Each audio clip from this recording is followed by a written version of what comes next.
Welcome to Mayura creations friends. இன்னைக்கு நம்ம அழகான பச்சை கலர் பூக்கள் பற்றி பார்க்கலாம். நமக்கு பச்சை கலர்லேயே பூக்கிற பூக்கள் ரொம்ப அழகாக இருக்கும், வித்தியாசமாகவும் இருக்கும். இதில் என்னென்னு பார்த்தீங்கன்னா, சாமந்தி. இது ஹைப்ரிட் சாமந்தி. இப்போதைக்கு இந்த கலர் மட்டும்தான் கிடச்சிது. அது ஒரு 7 பிளான்ட்டு தான் கிடச்சிது. இது வந்து நல்லா ஃபுல்லாக பட்டு ஓப்பன் ஆகும்போது உள்ளே ஒயிட்டாக இருக்கும்னு நினைக்கிறேன். இது வரைக்கும் அந்த மாதிரி தான் இருந்தது. இதுவும் அப்படி தான் இருக்கும்னு நினைக்கிறேன். ஹைப்ரிட் இது, நாட்டு வெரைட்டி கிடையாது, ஹைப்ரிடு. இந்த மாதிரி பாட்டில் வந்திருக்கு. இது வந்து ரொம்ப நல்லா பிளான்ட்டு வளர்க்க தெரிஞ்சவங்களுக்கு மட்டும்தான் இதை வளர்க்க முடியும். இது வந்து நம்ம அப்படியே மாற்றி க்ரோ பேக்லேயோ அல்லது தரையிலையோ வச்சு விட்டுருணும்.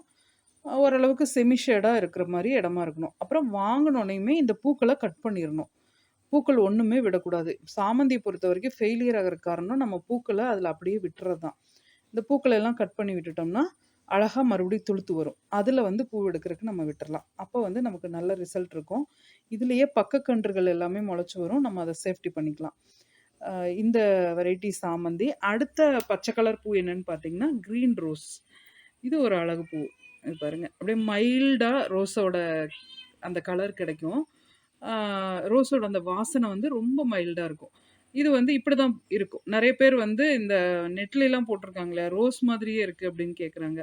அப்படியெல்லாம் வர்றதில்ல. இது இந்த மாதிரி தான் வருது. இந்த ரோஜா ரொம்ப அழகாக இருக்கும். நிறைய பூ எடுக்கும். நம்ம இப்போ மல்லி, முல்லை அந்த மாதிரி பூக்களுக்கு நடுவில் இந்த பூவை வச்சு கட்டும்போது ரொம்ப அழகாக இருக்கும். பார்க்கவே ரொம்ப அழகாக இருக்கும். இது வந்து ஒரு விதத்தில் ஃபெயிலியர் ஆகாத செடி. இப்போ நம்ம 7 days, Kashmiri rose, 7 days pink அந்த மாதிரியெல்லாம் சொல்கிறோம் இல்லையா? அந்த மாதிரியான வகைகளோடு சேர்ந்தது. ஜோதி ரோஸு, இதெல்லாம் எந்த மாதிரி கிளைமேட்டில் வச்சோம்னாலும் வரும். அந்த மாதிரி வகையோடு சேர்ந்தது இந்த ரோஸு. இதுவுமே பெருசாக பராமரிப்பெல்லாம் தேவையில்லை, அந்த மாதிரி வளரக்கூடியது. இதோட பார்த்தீங்கன்னா மனோரஞ்சிதம், அதுவும் வந்து பச்சை கலரில் பூக்கும். அப்புறம் மைல்டாக அப்படியே எல்லோ கலர் மாறும். அதே போலவே கனக செண்பகம். இது எல்லாமே வந்து பச்சை கலரில் பூக்கக்கூடிய பூக்கள். சில நம்ம வந்து சாமிக்கு வந்து பச்சை கலரில் பூக்கள் வைப்போம். இதுக்கு இந்த மாதிரி பூக்கள் தான் சூஸ் பண்ணலாம்.